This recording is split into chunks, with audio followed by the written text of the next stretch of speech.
Good afternoon. So what I would like to talk to you about is, I think the right word is the motivation for going into the vortex. And so I've heard you talk about sort of tricking myself into feeling good. And I know that the motivation should be to be happy, to be joyful. But then I've also heard you talk about, like with this woman, the painter, and I've heard you talk in the past about painters, that there's just a joyfulness or blissfulness of engaging in that process. And so I'm a professor. One of the things I do is I write. And so I want to find the place or the motivation for getting into the vortex to do that. Well, it's interesting because we're going to play with you a lot around this. But this is the most significant thing that you raise here, and it's really a good context. Motivation is what you do when you're outside the vortex and you try to boot yourself in. Inspiration is what happens when the vortex calls you in. So we've been talking for many years about the difference between motivation and inspiration. But it wasn't until we began offering the analogy of the vortex that we could really make that understanding come alive, that the vortex, which contains all that you've become, who you really are and all that you want, is brewing and stirring and is powerful. And law of attraction has it moving with strong power of attraction. So in the spirit of what we've been talking about already here today, in more than one conversation, is that if you're able to deactivate the stuff that's keeping you out of the vortex will call you in. So we want you to want to be inspired in rather than want to motivate yourself in, because the truth of it is you can't motivate yourself into the vortex.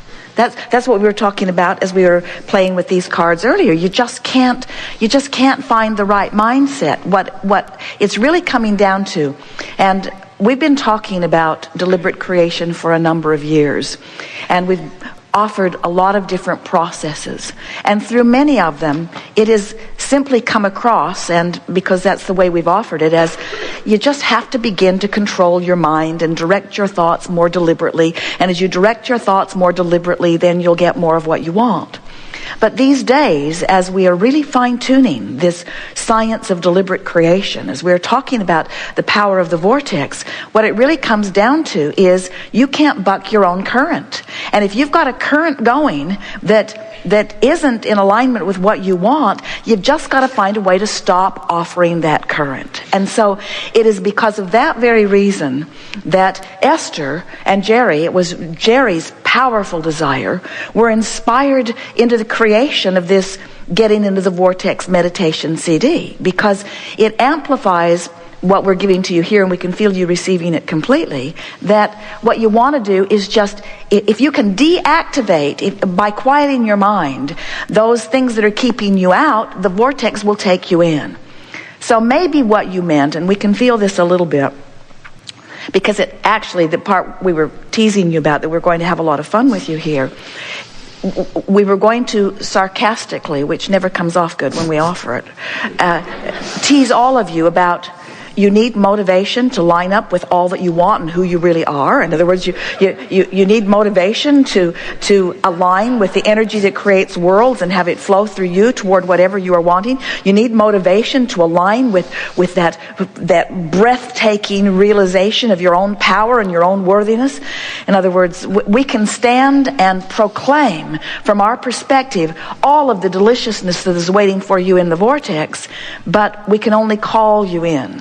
So, as it turns out, getting in the vortex really is more about not doing that thing you do that keeps you out. That really is what getting in the vortex is. And if you want to put it in that context, I want to feel motivated to no longer do that thing that keeps me out of the vortex, then that might be apt desire. But we want to say, if you'll just chill a little, the vortex will take you in. And then when you do your work from inside the vortex, which is, first of all, recognize that you're in. Second, compliment yourself for being in. Next, revel in being in. Next, appreciate being in and try to find the vibe of it and try to amplify the vibe of it. That's the way if you wait until you're in, and everybody is in, everybody's in, occasionally at least. And so when you find yourself in, that's when you want to do the work. And when you do the work when you're in, it's more likely you'll get in again. And when you appreciate being in, it's more likely you'll be in again. And that way you're letting the vortex inspire you in rather than trying to motivate yourself in. We've never seen anybody motivate themselves successfully to anything. There are so many people in your world that are trying to motivate you through fear. They're trying to motivate you. Look how bad it is. If you continue doing this, then these bad things will happen. And all they do is manage to help you amplify what you don't want more, which causes you to hold yourself apart from what you want more. The good news in all of that is it does cause launching of more rockets to which you have no access. But it does expand the universe and your world. And see, that's what I mean why I'm not sure that motivation is the right word, because... Clearly not. Because it sounds ridiculous for me to have to be motivated, like you're saying, to feel better, right? But it was an apt word, because what you're saying, and you're speaking for a lot of people, is, I get this, Abraham. I accept the reality of the vortex. I know I want to be in there, but I'm having these thoughts that are keeping me out. What can I do about that? And for us to just say, stop thinking those thoughts, is not a very exciting answer to such a very big question, but it is the only answer. In other words, find some way. And our friend helped us talk about the prison and the prison door and the key in the prison door. In other words, bridge. But the answer is just reach for the best feeling thought that you can find about the subject, and before you know it, you're in.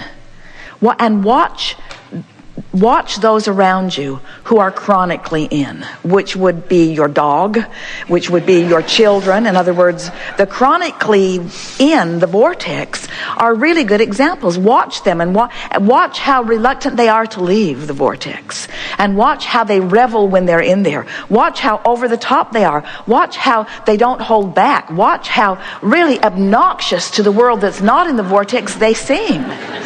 In other words... So, because I feel like there are parts of my life and parts of my job, for example, teaching, I love it. It doesn't feel effortful to me. I enjoy being in the classroom. So no motivation needed. Right, exactly. Yes. And so is it, with the writing, for example, it's just the resistance that I'm feeling, and I need to reach for better. Here's what we would do in the spirit of deactivating the resistant thought. So you take the subject like writing, which is the subject where you're feeling some resistance, and break it down a little bit. In the moment of feeling the resistance, stop and ask yourself, what is it about this that's bothering me? That's a good way to start. Now, we can tell you, because we're standing in your vortex and because we know everything about everything, we can tell you exactly what the resistance is. When you're in the moment teaching, you have these eager minds who you've already forged a relationship with. And they are literally, we're not kidding you, they are evoking knowledge from you. And that's why it feels effortless. Their desire to know and your desire for them to know, it's a collaborative, co-creative experience. And so it feels good to everyone involved.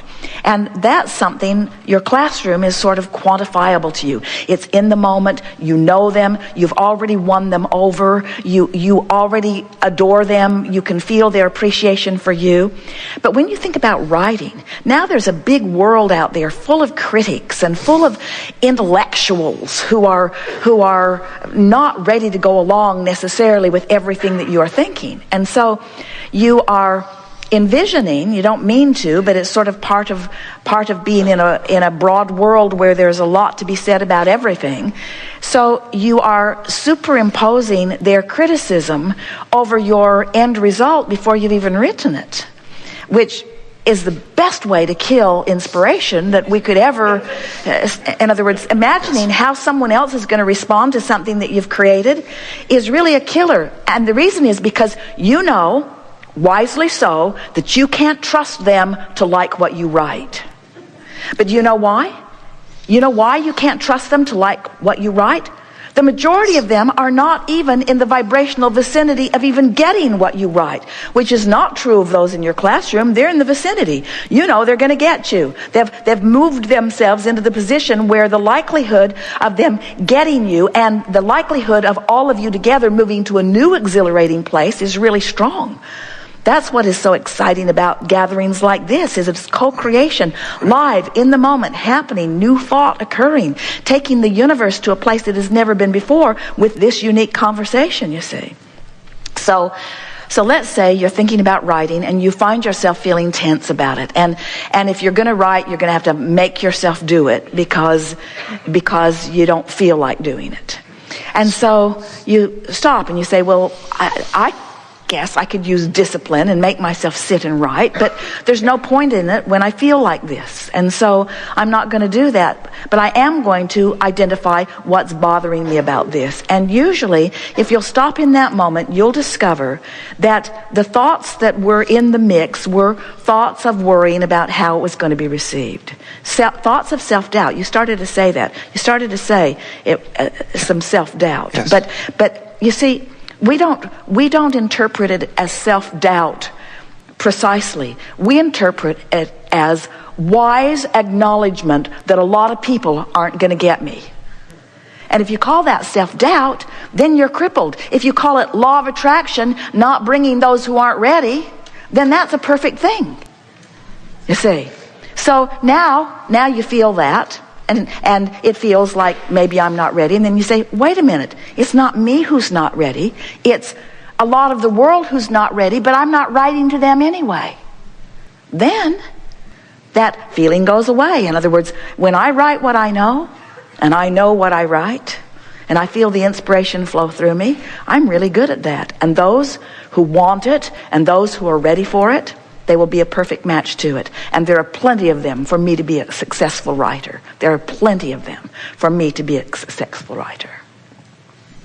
This is becoming a world, and more of you are beginning to feel it, where the nicheness of you, the niche markets, the niche hobbies, the niche interests this is the time for them.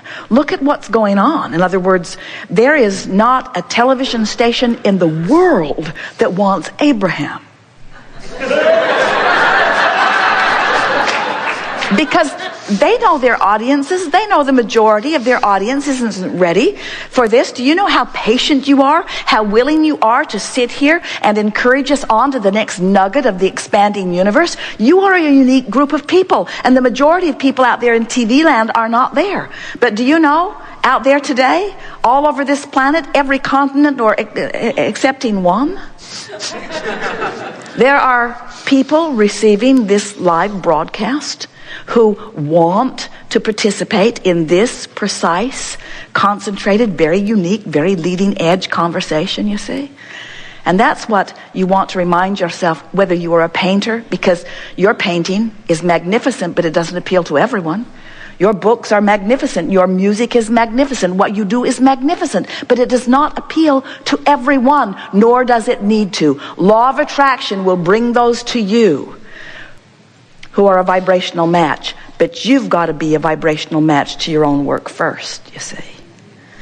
So we've said for a long time that one who is connected to the stream, now we are saying one who is in the vortex, is more powerful in terms of attraction power than millions who are not.